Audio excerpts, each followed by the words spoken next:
ഷാഫി പറമ്പലിനെതിരായ അധിക്ഷേപ പരാമർശത്തിൽ സിപിഎം പാലക്കാട് ജില്ലാ secretary N Suresh ബാബുവിനെതിരെ പോലീസിൽ പരാതി. കോൺഗ്രസ് ബ്ലോക്ക് ജനറൽ സെക്രട്ടറി പ്രമോദാണ് ജില്ലാ പോലീസ് മേധാവിക്ക് പരാതി നൽകിയത്. കൂടുതൽ വിവരങ്ങളുമായി ഗോകുൽ വി എസ് ചേരുന്നുണ്ട്.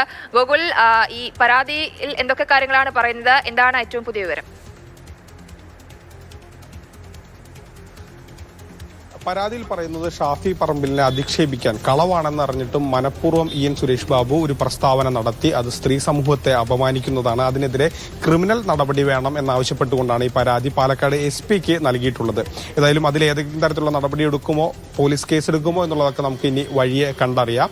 അതേസമയം തന്നെ ഈ കാര്യത്തിൽ കൂടുതൽ വ്യക്തത എൻ സുരേഷ് ബാബു വരുത്തുമോ എന്നുള്ളത് നമുക്ക് അല്പസമയത്തിനുള്ളിൽ അറിയാം. അദ്ദേഹം എന്താണ് ഇനി കൂടുതൽ പറയാൻ പോകുന്നത്, അദ്ദേഹത്തിന്റെ കയ്യിൽ കൂടുതൽ തെളിവുകളുണ്ടോ തുടങ്ങിയ കാര്യങ്ങളെല്ലാം അല്പസമയത്തിന് ശേഷം അദ്ദേഹം വ്യക്തമാക്കുമെന്നാണ് നമ്മൾ പ്രതീക്ഷിക്കുന്നത്. അതേസമയം നമ്മൾ കാണേണ്ട മറ്റൊരു പ്രധാനപ്പെട്ട കാര്യം, നമ്മൾ CPM-ന്റെ മറ്റ് നേതാക്കളെ പോയി കാണുമ്പോൾ ഇപ്പോൾ AK ബാലനാണെങ്കിലും NN കൃഷ്ണദാസ് ആണെങ്കിലും ഇത് സംബന്ധിച്ച് കൂടുതൽ കാര്യങ്ങൾ അവർ പറയുന്നില്ല. ഇപ്പോൾ AK ബാലൻ പറഞ്ഞ ഒരു പ്രധാനപ്പെട്ട കാര്യം, തന്റെ കയ്യിൽ അതിന്റെ തെളിവുകളൊന്നുമില്ല, സുരേഷ് ബാബുവിന്റെ കയ്യിൽ അത് തെളിവുകളുണ്ടാകും, അതുകൊണ്ടായിരിക്കും അദ്ദേഹം പറഞ്ഞത്. അത് അദ്ദേഹം പറയും, തനിക്കതിൽ കക്ഷി ചേരാനില്ല, തനിക്കത് അറിയില്ല, അദ്ദേഹം കൃത്യമായി തെളിവുണ്ടായിട്ടായിരിക്കും സുരേഷ് ബാബു ഈ കാര്യങ്ങൾ പറഞ്ഞതെന്നാണ് AK ബാലൻ പറഞ്ഞത്. NN കൃഷ്ണദാസിന്റെ പ്രതികരണം തേടുമ്പോഴും അദ്ദേഹം ഈ കാര്യത്തെക്കുറിച്ച് കൂടുതൽ സംസാരിക്കുന്നില്ല. അദ്ദേഹം മറ്റ് വിഷയങ്ങൾ, കോൺഗ്രസിന്റെ മുഴുവൻ വിഷയങ്ങളും രാഹുലിനെ കുറിച്ചുമൊക്കെയാണ് സംസാരിക്കുന്നത്. അപ്പോൾ സ്വാഭാവികമായും ഇനി എൻ സുരേഷ് ബാബുവിന്റെ കയ്യിൽ ഏത് തരത്തിലുള്ള തെളിവുകളാണുള്ളത്?